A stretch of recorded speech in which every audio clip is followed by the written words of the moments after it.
हम मोहताज हैं। उनकी बारगाह में उनके कुत्तों में से कुत्ता भी ना बन सका। हमारा हाल ये है। हाजिर है दरे दौलत से कदा सरकार तवज्जो फरमाए। हाजिर है दरे दौलत से कदा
हम इनकी बारगाह में इनके कुत्तों में से कुत्ते भी नहीं हैं, कुत्तों के भी गुलाम हैं।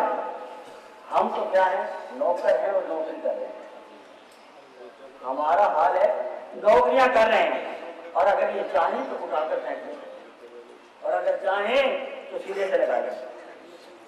क्योंकि बादशाह और शहनशाह जो हुए, हम नौकर हुए और नौकर हैं, नौकरी कर रहे हैं। और क्या नौकरी उसकी रिजा के बगैर होती है? क्या नौकरी उसकी रिजा के बगैर होती है? तो इसलिए हम तो सिर्फ नौकर हैं, नौकरी कर रहे हैं और इनकी बारगाह के अंदर नौकरों की कमी नहीं है। इनकी बारगाह में नौकरों की कमी नहीं है। आला से आला नौकर इनकी बारगाह में कतारें लगी हुई है जो क़यामत तक खत्म ना हो, क़यामत तक खत्म ना हो। और बाद में भी एक से एक बेहतर इनकी बारगाह में नौकर है। लेकिन हम इनके नौकरों पे भी रुकते हैं। हम इनके, जब हज़रत इब्राहिम बिन आदम वो समझ सकते हैं और जब हज़रत इब्न मुबारक अब्दुल्लाह बिन मुबारक रहमतुल्लाह अलैह वो अपने खादिम की मदद से समझ सकते हैं। वो फरमाते हैं कि गुलाम मैं नहीं, ये नहीं, गुलाम तो मैं हूं। तो हम भी जुतियां उठाने वाले हैं आपकी। गुलाम तो आप नहीं, गुलाम तो भैया हम हैं, गुलाम तो हम हैं। इनके ऐसे ऐसे अल्लाह वालों के इमाम आजम इमाम अबू हनीफा की बड़ी प्यारी बात याद आई। वो फरमाते हैं इमाम आजम इमाम अबू हनीफा का ये मामूल था कि अगर किसी मसले पर, किसी बात पर उलझ जाते, मसाल मैं इसकी इसलिए दे रहा हूं कि रात भी गला खराब हो गया, अगर आपको कोई तकलीफ मिल गई है, अगर माओ बहनों को कोई तकलीफ मिल गई है, अगर बैठने उठने में तकलीफ मिल गई है, ठीक है, अगर यहाँ बैठने में तकलीफ मिल गई है, रात को हो सकता है कि लोग फिरते हो, घूमते हो, बैठने की लेटने की, रात को 1 बजे तो महफिल खत्म हुई है तो आपको ना मिली हो जगह, तो और बेशुमार तकलीफ हुई हो, तो वो आपकी वजह से नहीं हुई, वो मेरी गुनाहों की वजह से हुई। वो इसमें आपका कसूर नहीं है, इसमें कसूर मेरा है। ये सब मेरी गुनाहों की वजह से हुई है। गला यहाँ बैठा वो मेरी गुनाहों की वजह से है। शायद आपके सर के कोई गुनाह माफ हो गई है, जिसकी वजह से डॉक्टर साहब ने दवाई दी और गला मुश्किल पड़ा, वरना तो बैठ गया भाभी। ठीक है, तो मकसद कहने का ये सिर्फ आपका सदका है कि जिसके सदके गुनाह माफ हो गई हैं। तो वरना जितनी तकलीफें मौलाना को मिली है, आपको मिली है, इसे सबसे ज्यादा शोर मैं भी चाहता हूँ उसका।